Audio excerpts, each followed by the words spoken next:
Welcome back to my kitchen's magic.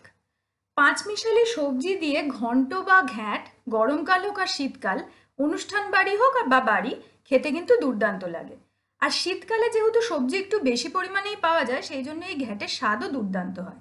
আর এখন তো বাজারে পুঁইমিটুলিও পাওয়া যাচ্ছে। পুঁইমিটুলি দিয়ে যদি এই ঘ্যাঁট রান্না করা হয় তাহলে স্বাদে গন্ধে এটা দ্বিগুণ হয়ে যায়। আর এই ঘ্যাঁট রান্নার সব থেকে বড় মজা হলো, বাড়িতে অনেক সময় এরকম হয় যে দু একটা সবজি খুব কম পরিমাণে বেঁচে যায়, যেগুলো দিয়ে একটা পদ তৈরি করা যায় না। সেই সব সবজিগুলিও এই ঘ্যাটের মধ্যে মিশিয়ে দেওয়া যায় এবং তাতে স্বাদটা আরও বেড়ে যায়। আর এই ঘ্যাট যেরকম ভাত দিয়ে খেতে ভালো লাগে, সেরকম বাসি ঘ্যাট কিন্তু রুটি দিয়ে বা পরোটা দিয়ে খেতেও দুর্দান্ত লাগে। তাহলে চলো আর দেরি না করে দেখে নিই রেসিপিটা। আর যদি রেসিপিটা ভালো লাগে তাহলে প্লিজ চ্যানেলটা সাবস্ক্রাইব করো। এই রান্নাটা করার জন্য প্রথমেই কড়াইতে দিয়ে দিয়েছি সর্ষের তেল। তেল ভালো করে গরম হলে ফ্লেমটা লো করে এর মধ্যে দিয়ে দিলাম দুটো শুকনো লঙ্কা মাঝখান থেকে ভেঙে। তার সাথে সাথেই দিচ্ছি 1 চা চামচ 5 ফোড়ন।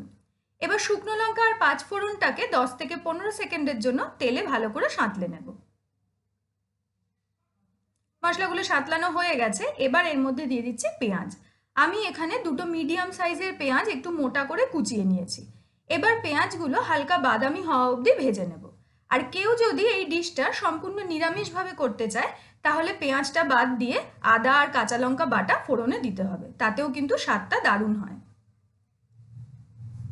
পেঁয়াজগুলোর রঙটা একটু চেঞ্জ হয়ে গেছে, এবার এর মধ্যে দিয়ে দেব টমেটো। আমি এখানে একটা মিডিয়াম সাইজের টমেটো কেটে নিয়েছি।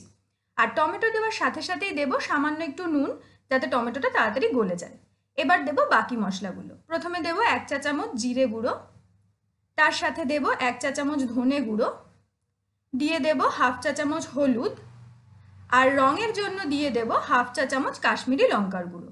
কেউ যদি ঝাল বেশি খায় তাহলে কাশ্মীরি লঙ্কার গুঁড়োর বদলে নর্মাল শুকনো লঙ্কার গুঁড়ো ব্যবহার করা যেতে পারে। এবার লো ফ্লেমে মিনিট 2-এর জন্য মশলাগুলো তেলে কষিয়ে নেব। মশলাগুলো কষানো হয়ে গেছে, এবার এর মধ্যে দেব সবজি। প্রথমেই দিয়ে দেব আলু। ঘ্যাটের যেটা মজা সেটা হলো সবজির পরিমাণের কোনো কিন্তু ব্যাপার নেই, যে কোনো সবজি যে কোনো পরিমাণে নিজের ইচ্ছা বা স্বাদ অনুযায়ী দেওয়া যায়। সেই জন্য আজকে আমি সবজির পরিমাণটা আর আলাদা করে মেনশন করছি না, শুধু যে সবজিগুলো সেদ্ধ হতে বেশি সময় লাগে সেগুলো আগে দেব। সেই জন্য আলুটা দিয়ে আমি এখানে 2-3 মিনিট মতো মশলার সাথে কষিয়ে নিলাম। এবার এর মধ্যে দিয়ে দিচ্ছি মূলো, তার সাথে সাথেই দিচ্ছি গাজর, দিয়ে দিচ্ছি কয়েক টুকরো ফুলকপি। আর আমি আগেই যেরকম বলেছিলাম কিছু সবজি কম পরিমাণে বেঁচে যায়, আমার সেরকম কয়েক টুকরো রাঙা আলু ছিল, আমি এখানে সেটাও দিয়ে দিচ্ছি। এবার এই সবজিগুলোকেও 2-3 মিনিট মশলার সাথে কষিয়ে নেব, যাতে একটু নরম হয়ে যায়।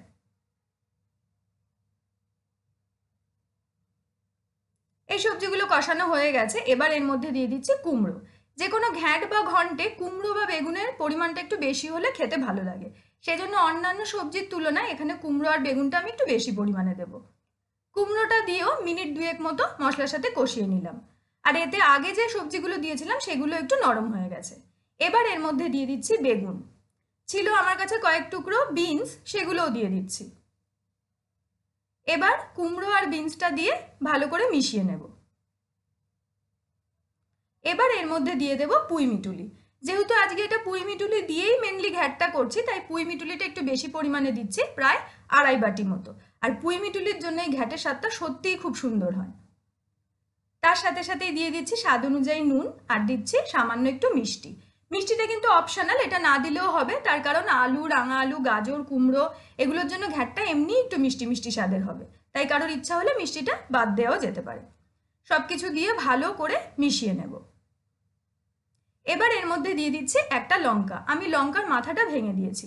লঙ্কাটা যার যার স্বাদ অনুযায়ী, আমি একটু ঝাল কম রাখবো বলে শুধু মাথাটা ভেঙে দিয়েছি। এবার লঙ্কাটা দিয়ে ভালো করে মিশিয়ে ফ্লেমটা লো করে এটাকে ঢেকে 10 মিনিট মতো রান্না হতে দেব দমে। আর এই সময় কিন্তু এর মধ্যে জল দেব না, যেহেতু নুন দেওয়া আছে ভাপে, এই সবজির থেকে জল বেরিয়ে সবজিগুলো এমনি একটু নরম হয়ে যাবে। ততক্ষণ পর্যন্ত এটাকে এইভাবেই রান্না করব। তবে 10 মিনিটের মধ্যে মাঝে মাঝে ঢাকনাটা খুলে দেখবো, যদি মনে হয় সবজিটা কোনো সময় লেগে যাচ্ছে তাহলে কিন্তু সামান্য জল অ্যাড করতে হবে, নয়তো জল দেওয়ার প্রয়োজন নেই। প্রায় 10 মিনিট হয়ে গেছে, এবার আমি ঢাকনাটা খুলে দেখি। সবজিগুলো বেশ একটু নরম হয়ে গেছে আর সবজি থেকে অনেকটা জলও বেরিয়েছে, তবে সবজিগুলো এখনো পুরোপুরি সেদ্ধ হয়নি। এবার ফ্লেমটা বাড়িয়ে এর মধ্যে দিয়ে দেব জল। জলটা দিয়ে ভালো করে মিশিয়ে আবার ফ্লেমটাকে মিডিয়ামে করে এটাকে ঢাকা দিয়ে ততক্ষণ পর্যন্ত রান্না হতে দেব যতক্ষণ না সবজিগুলো সব ভালো করে সেদ্ধ হয়ে যাচ্ছে। আর এর মাঝখানে যদি মনে হয় একটু জল দেওয়ার প্রয়োজন তাহলে আরেকটু জল দিয়ে নেব। বেশ কিছুক্ষণ হয়ে গেছে, আমি মাঝখানে একবার আরেকটু জল দিয়েছিলাম। সবজিগুলো এখন পুরো সেদ্ধ হয়ে গেছে। যেহেতু এটা ঘ্যাট, আস্তে আস্তে এরকম সবজি থাকলে ভালো লাগবে না, সেই জন্য বেশিরভাগ সবজিগুলোকে আমি ঘেটে দেবো। আর সবজিগুলোকে ঘেটে দেওয়ার জন্য এই যে গ্রেভিটা, এর টেক্সচারটাই পুরো চেঞ্জ হয়ে যাবে, যেটা দেখতে আর খেতে দুটোই বেশি ভালো লাগে।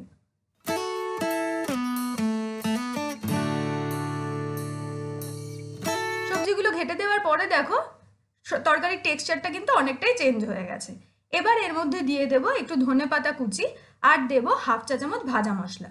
এই ভাজা মশলার রেসিপি আমার চ্যানেলে আগেই দেওয়া আছে, আমি লিঙ্কটা ডেসক্রিপশন বক্সে দিয়ে দেবো, তোমরা দেখে নিতে পারো। ভাজা মশলাটা দিয়ে ভালো করে মিশিয়ে এটাকে আরও 1 মিনিট মতো মিডিয়াম ফ্লেমে রান্না হতে দেব।